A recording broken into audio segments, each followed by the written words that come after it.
Today I come to you from Morocco, because when it comes to escapism, nothing beats travelling.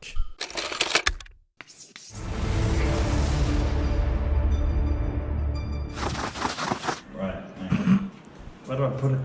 Put two in the background, then we got a nice kind of... As someone who suffers from anxiety, one of the craziest things to say is to get out of your comfort zone. But for me, it's perfect. It's a great way of you opening your mind and realizing that in reality, the world isn't as scary as you first think it is. Traveling gives me an insane feeling of freedom, which you cannot experience in staying in one place. Most of our adult life, we spend the money which we make on household items and bills. However, when you're traveling, most of your money is going to experiences. I'm a big believer in the fact that you have to experience life rather than just live it. Traveling is definitely intense for sure.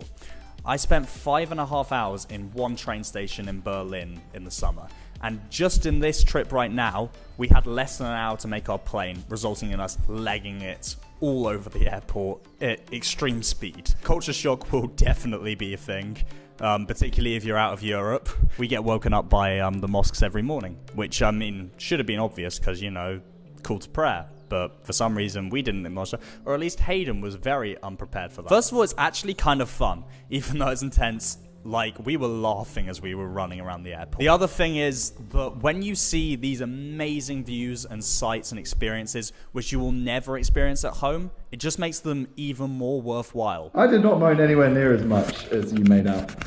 Okay. I woke up and I was like, sarcastically saying, God, so selfish to, you know, pray in the morning.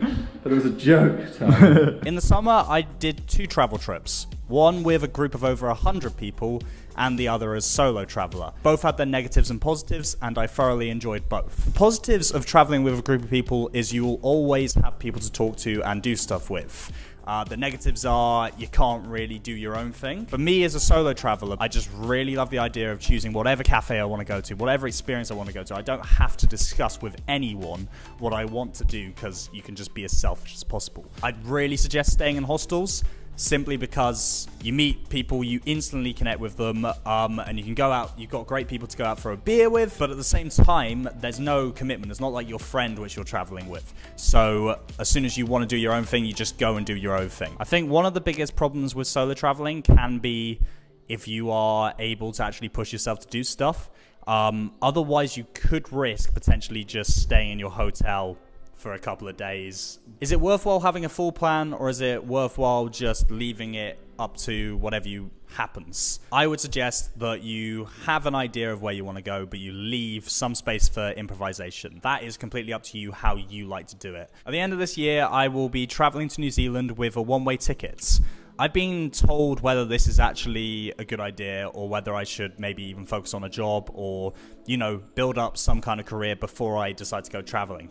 If you want my personal opinion, I don't have many responsibilities at this age. I'm only 20. Because of that, why shouldn't I go and travel and see the rest of the world, in my opinion?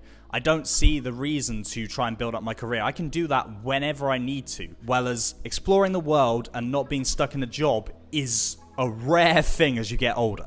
So for now, I want to see what the world has to offer. And I think if you have the freedom to do that, I really strongly suggest that you do as well.